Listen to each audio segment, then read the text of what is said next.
Why do 95% of retail investors lose money in the stock market? Is it a lack of intelligence? Is it just bad luck? The answer is no. The data shows it almost always a lack of strict unemotional system. In the 1950s, a legendary investor named William O'Neill decided to reverse engineering the greatest winning stocks in the stock market history. He studied the companies that grew by 100%, 500%, and even 1000% before they made their massive moves. We discovered that they all shared 7 specific measurable traits. We turned these traits into a legendary growth investing framework called CANSLIM. But today, we are not just going to read the textbook definition of success. We are going to invert the problem. We are going to look at the 7 fatal mistakes retail investors make by completely ignoring these rules.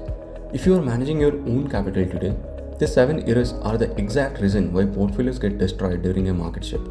Let's break down the CANSLIM secret by analyzing the mistakes that kill 95% of investors. Welcome to our channel. Let's dive in. The major mistake is buying hope instead of hard data. In the CANSLIM system, the letter C stands for current quarterly earning per share or EPS. Now, if you are a beginner, you must be thinking, what is EPS? Think of it as a company's net profit divided by the total number of its outstanding share. For example, let's say there is a company called A. It has net profit of 100 rupees for that year and it has total 100 shares. Then 100 divided by 100 and that is equal to 1. So EPS is here 1. It tells you exactly how much money a company is making for every single shares it holds. O'Neill's historical research revealed a strict benchmark. Before a true market leader makes a massive rally, its quarterly EPS growth must increase by at least 25% compared to the same quarter in the previous year. But most retail investors look only at total revenue or sales. They see a company sales growing and think, wow, this is great, but they fail to check the EPS. If a company's sales are up, but their expenses are so high that the EPS is flat or negative, the company is not actually becoming more profitable. If the current quarterly earnings are not accelerating, you drop the stock immediately. The second mistake is falling for one-hit wonders. The letter A in the system stands for annual earning growth. A single good quarter can easily be a fluke due to one-time tax benefit or asset sale or some other reasons. To validate a real winner, you must look at the multi-year macro trend. The baseline criteria here is consistent.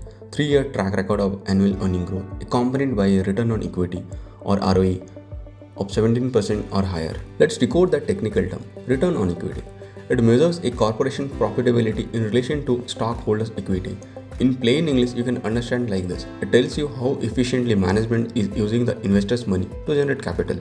If a company has an ROE of 5%, it means they are barely generating returns on the capital they hold. So, less the ROE, less efficiently your money is being managed. The third mistake is a massive psychological trap, the bargain hunting bias. The letter N in the CANSLIM strategy stands for new. This means a structural catalyst must be present. It could be new disruptive product, new management, or it could be the hardest one for our brains to accept, that is new price highs. In technical analysis, a stock does not just shoot straight up. It forms what we call a base, a period of consolidation where the price moves sideways as weak hands sell and strong hands buy. Classic bases include the cup with handle, the flat base, or the double bottom. When the price breaks out past the resistance level of this base on high volume, it hits a pivot point, the exact psychological trigger where institutional buys kick in. But retail investors do the exact opposite. They are hardwired to look for discounts. They scan the 52-week low list, thinking a stock that has crashed 70% is a great bargain. But CANSLIM data proves that the true multi-baggers are bought at the pivot point as a breakout into all-time highs. So stop trying to catch falling knives. Buy the breakout strength. Mistake number 4 comes down to pure market mechanics, ignoring supply and demand. The letter S in the strategy stands for supply and demand.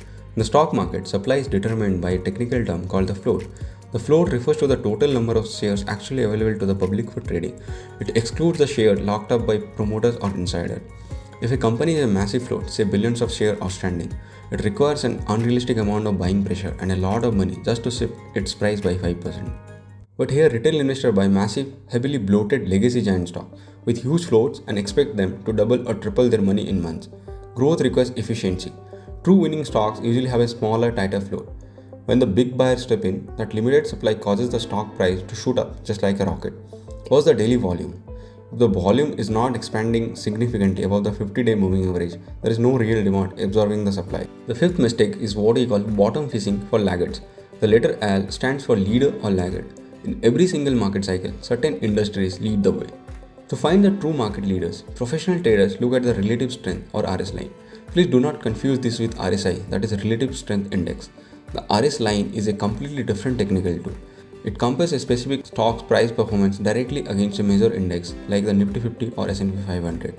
If the RS line is sloping sharply upward, it mathematically proves that the stock is outperforming the broader market. Now here is the mistake retail investors do. Whenever they find a hot sector, instead of buying the true leader with a skyrocketing RS line, they buy the cheapest, worst performing stock in the industry because it looks like a value play. This is a laggard. It is cheap for a reason. The stock's RS line is dropping downward, while the industry peers are flying. It is dead weight. So invest exclusively in the leaders. We close the loop with two most critical execution parameters, I and M. Mistake 6 is ignoring institutional sponsorship. Let's be completely honest. Retail capital does not drive long-term market trends. Retail money creates daily noises and volatilities, but it is institutional money like mutual funds, pension funds, and massive hedge funds that is going to create the actual sustainable trends. The mistake is buying a stock that has absolutely zero big institutional backing. You want to see the number of institutional owners rising quarter after quarter. You want to swim in the same direction as the whales are doing, not against them. And here is the last mistake, that is the ultimate sin, which is fighting the broader market. The M stands for market direction. Extensive market history shows that 3 out of every 4 stocks will ultimately follow the direction of the major indices. The mistake here is executing a flawless stock setup during a confirmed market correction or a brutal bear market. It does not matter how your company's earnings are. If the entire ocean is experiencing a storm, your ship will sink. Protect your capital and trade exclusively when the market is in confirmed uptrend. Investing is not a game of emotional guessing. It is a strict data-driven process of elimination.